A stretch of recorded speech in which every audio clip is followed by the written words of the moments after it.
সবসময় নিজ ঘরে জনগণের অবস্থা জানার চেষ্টা করেন। পথে হাঁটতে হাঁটতে তিনি একটি ঘরের থেকে বৃদ্ধা নারীর কথা শুনতে পান। বৃদ্ধা বলছেন, হায়, ওমর তো খলিফা হয়েছে, কিন্তু আমাদের খোঁজই রাখে না। হযরত ওমর রাদিয়াল্লাহু তাআলা চুপচাপ দাঁড়িয়ে থেকে তার কথা শুনলেন। তারপর তিনি দরজায় কড়া নাড়লেন এবং বিনয়ের সাথে বললেন, আমাজান, আপনি ওমরকে চিনেন?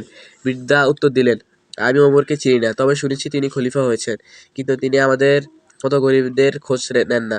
এই কথা শুনে হযরত ওমর রাদিয়াল্লাহু কেঁদে ফেললেন। তিনি দ্রুত বায়তুল মালের দিকে ছুটলেন। নিজেদের খাবার ও প্রয়োজনীয় জিনিসপত্র একটি বস্তায় ভরলেন। তারপর সেই বস্তা নিজেই কাঁধে তুলে নিয়ে বৃদ্ধার ঘরের দিকে রওনা দিলেন। সঙ্গী এক সাহাবী অনুরোধ করল, আমাকে দিন, আমি নিয়ে যাই। কিন্তু হযরত ওমর রাদিয়াল্লাহু বললেন, কিয়ামতের দিন আমার বোঝা তুমি বইবে? তারপর তিনি নিজ হাতে বৃদ্ধার ঘরে পৌঁছে দিয়ে আসলেন। বৃদ্ধা তখন জানতেন না তিনি খলিফা ওমর রাদিয়াল্লাহু তাআলা।